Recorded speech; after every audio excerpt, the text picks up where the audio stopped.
Very nice. See, this is what I want him to learn. When I get on, it's just a nice walk. We take our time. Pleasant.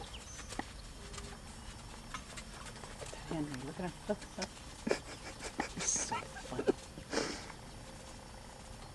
And this is just after my third ride on him, you know, like this is pretty good.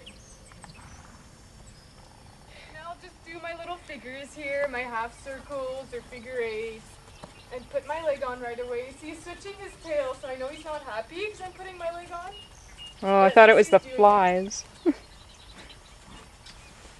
I'd swish my tail too. I'd rather him switch his tail than buck, you know? It's still a step forward.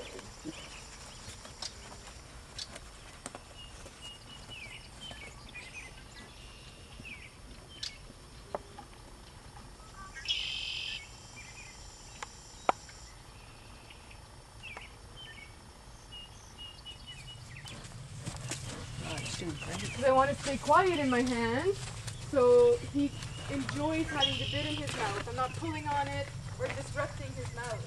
Especially when he's working in frame, like when he's got his head tucked in, I want him to stay that way. So if I pull, that's what's going to make him tense up his back and want to throw his head up in the air. So it's annoying. So if I just do it with my seat, he can stay in frame and not disrupt his face like that right there. See? That's great. Yeah. So a bigger half halt where you clench, you close up your hips until he stops. Later on, I'm going to do smaller half halts, like just a little, just a little grab. Yeah. That'll be just to kind of wake him up and prepare him, let's say before I do a turn, before I canter, so he rebalances himself because he'll know something's coming. How much pressure do you have to put on for him to feel it through the saddle? Not much. Yeah, you'd be surprised. Really, eh? Yeah. And walk. So that's why I like the verbal command, because at first I use whoa and my seat, and eventually I can just use my seat.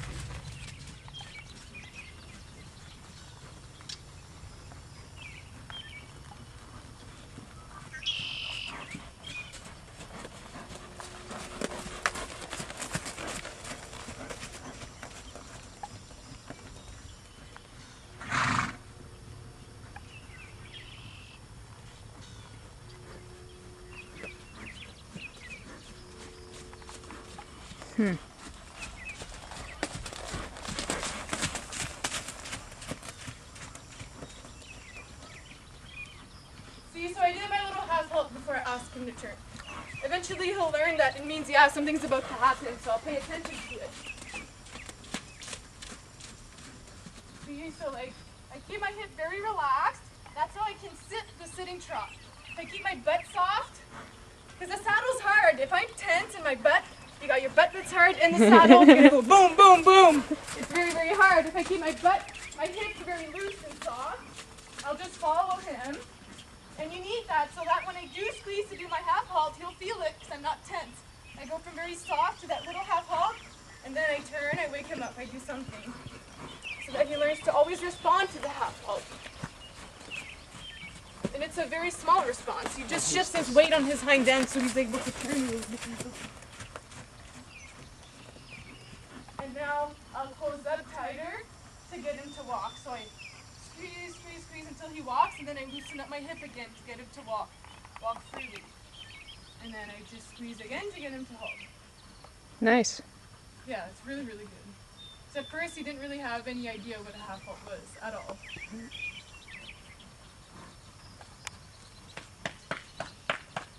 What a good man! So now that I feel he's a bit more warmed up, I'm just going to take up more contact.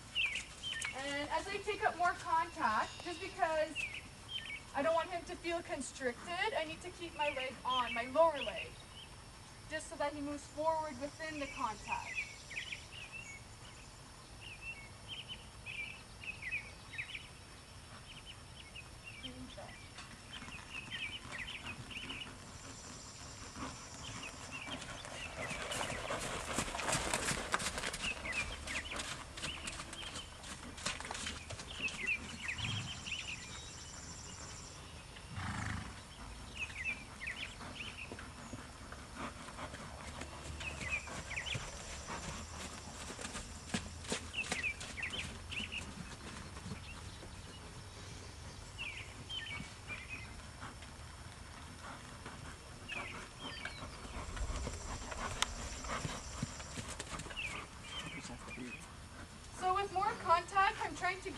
respond to my outside rein.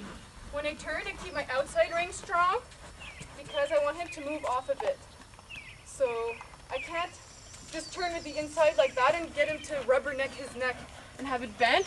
I need my outside rein to keep it strong. On his neck, he moves away from the pressure he feels on it like this. Okay, so this is my new outside rein. If I want to turn towards the right, I keep it strong and he moves away from it. It keeps his shoulder from popping out, keeps his body straight. Because of that, he crosses his legs over and learns to move away from it. So if I use my outside rein and my outside leg, I can do a very sharp turn, right? That's going to help him to balance himself again to do turns, because every time I cut the pen, I don't want to cut to the middle. It's hard, eh? He has trouble. It takes him a while to turn, so this is going to help him out. You need a strong outside rein to really support him.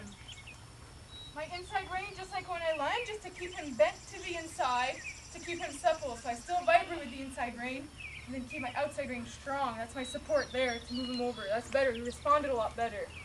I want his body to stay very straight when I turn. Good, see? It's not just my legs, it's my hands too. They don't really change, it's just I gotta remember to keep it strong to support him. And I will try it at the trot because we did a good at the walk. So now I'll try to cut in, so what I do is my little half halt and over. There, see, that was better. And then to the other side to keep him sharp. Good. And then again, my little half halt. And turn. Good, see? Mm-hmm. I didn't even see But that. this time I'll just keep Oh, you turning. shouldn't see it. It happens within like 2 strides and that's it.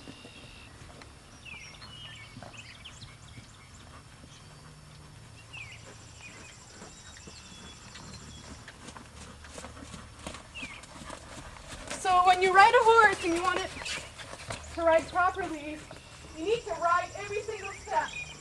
Like do my half halts, vibrate to the inside, keep my legs on, keep supple, because if you're just riding, kind of sitting around, and then I want to turn, all of a sudden I'm like, okay, turn now.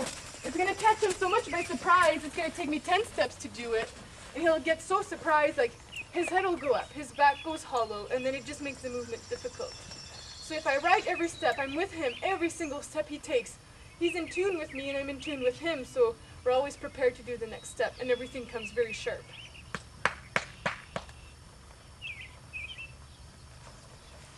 If you want your horse to ride better and respond to you better, you need to work just as hard as he is. You can't just have a fun ride, just sit around and not pay attention. Yeah, oh shucks. But then that's why you have the trail rides. That's when I find, like, riding out in the field, doing the trails, that's when you can just kind of let them go, and they need that too, not just the ring work. Like, it's good for them to go out and have riding just for fun. You don't get them to bend, you don't tuck in their head, it's just go. Just being the Every time passenger. You want them to respond, you do have halts, vibrate as if something's going on, they might spook, then you just do it to get their attention. So it's good to have that too when you're out in the trail in case something happens. So when they're paying attention to you, they're going to pay less attention to what's going on and then less chances of them spooking.